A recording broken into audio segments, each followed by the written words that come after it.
Hello everyone, Survivor gameplay from Dead by Daylight. We're playing on the Rotten Fields, Coldman Farm. Real stealthy map this. It's really not a great running map at all. And I'm sorry I don't have the full video. Really good team play and really how a team of survivors really should play. I've missed the first must be near 10 minutes because my recording was only 15 minutes and I've changed it now to 30 minutes so this doesn't happen again. But you would see there one of the survivors there, the obsession. There's Hexer in here and these gens were just taking forever to complete me in this Claudette. This is our second gen that we both co-opted, and the first one, you want to see the many skill checks there was. It must have took like 6-7 minutes to complete that first gen. And credit the obsession, whoever that guy was.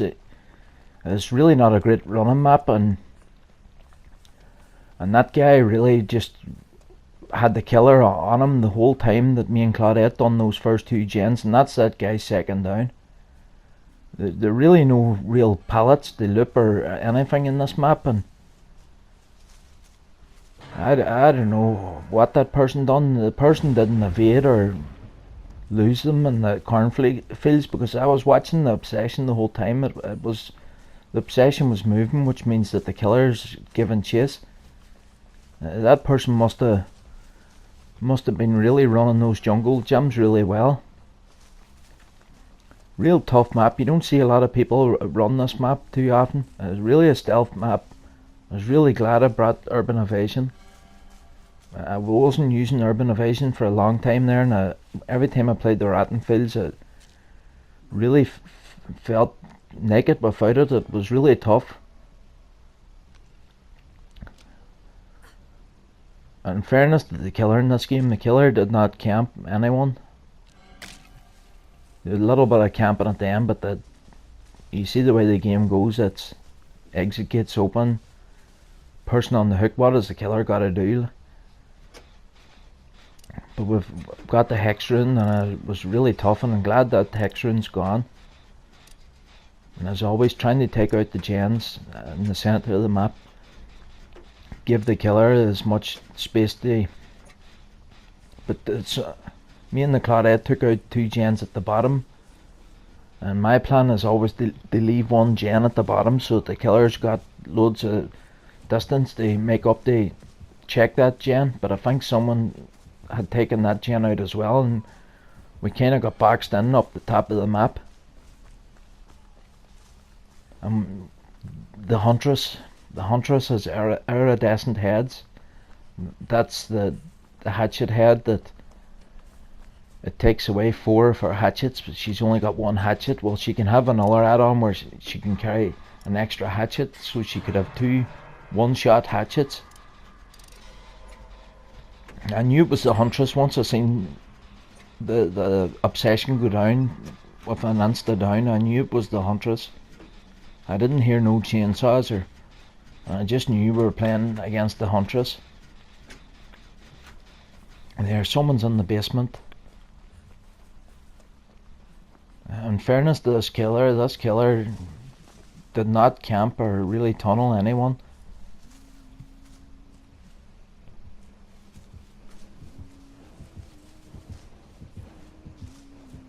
As soon as that killer hooked someone, she was going to check gens.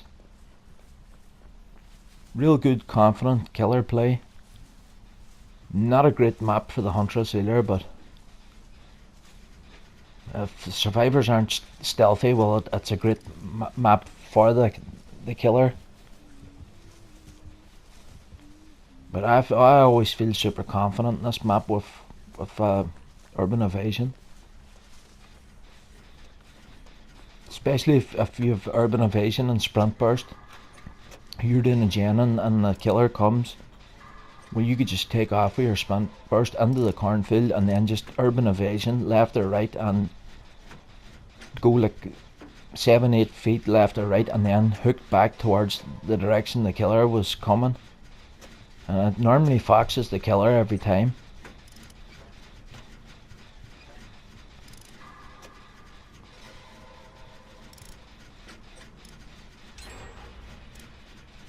And I didn't help Meg on that gen there because I knew that if I finished that gen that we were going to be boxed in here.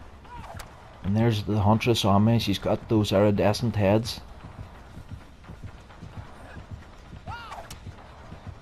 And she's got the add-on with the extra hatchet, so she's got no more hatchets now. Really slow, the huntress. I'm not anywhere near the best runners. I always make mistakes, but I always feel confident against a huntress. And I've got my dead hard. I'm not panicking. And my plan here is just try and waste as much time with this killer so that someone can do gens. I really should have went to the corner there and urban evasioned away, because I know I would have lost the killer, but I don't know why I stayed on. She went and got another 2 hatchets again. But you play enough of this game, you know the huntress always wants to throw a hatchet at the pallet.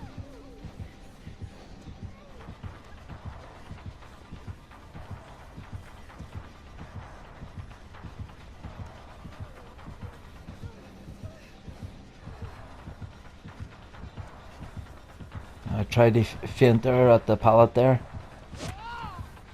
and I had to use my dead hard. Normally that works. When you stop at the pallet, you hear the huntress cocking the hatchet. Well, you just run on, then that gives you more time to loop, but she didn't buy that at all.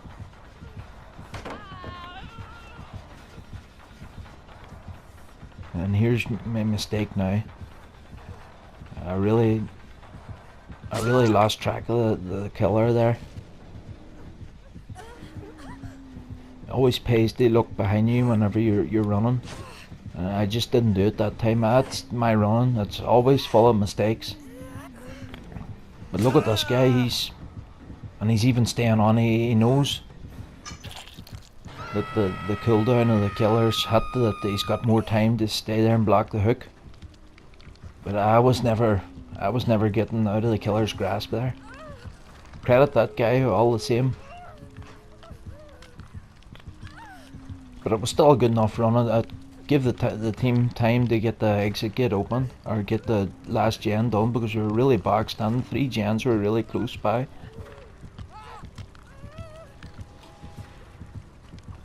And people may consider this camping. This is not camping here. This killer did not camp all game. This killer's quite entitled to tunnel, camp, anything at this stage of the game.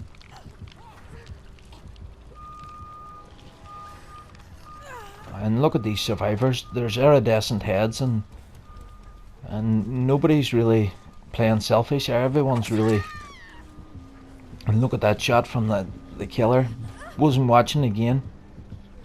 I really thought I was safe in the cornfields there.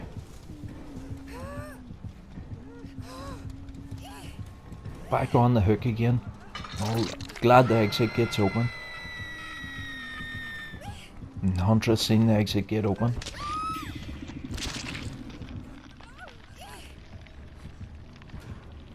But look at these survivors. They're iridescent heads, one-shot heads, and a lot of people really just leaves when saves themselves. But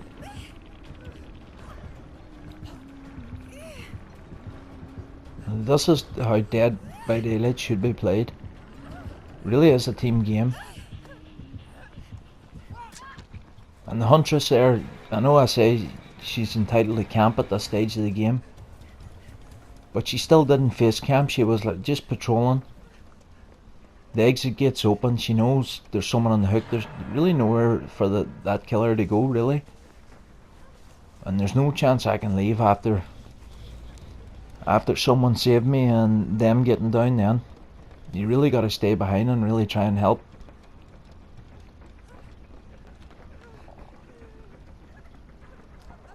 So glad this guy was here at the basement. The exit gate's open. He's not leaving either. And you see the obsession there, got chased out the exit gate, trying to save the person in the hook. Took the hit. You seen the obsession going. That person had no choice and had to get out of there.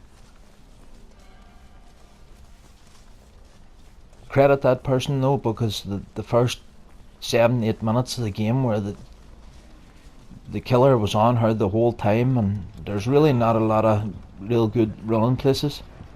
Maybe there was 1 or 2 pallet loops, and she looped the killer for a long time, and it really gave me and Claudette enough time to take out 2 hex rune gens with multiple skill checks, skill check after skill check after skill check. It was just so long a process.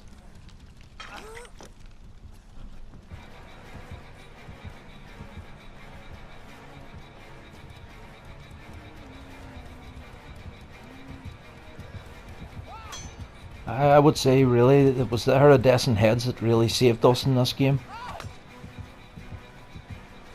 because the killer,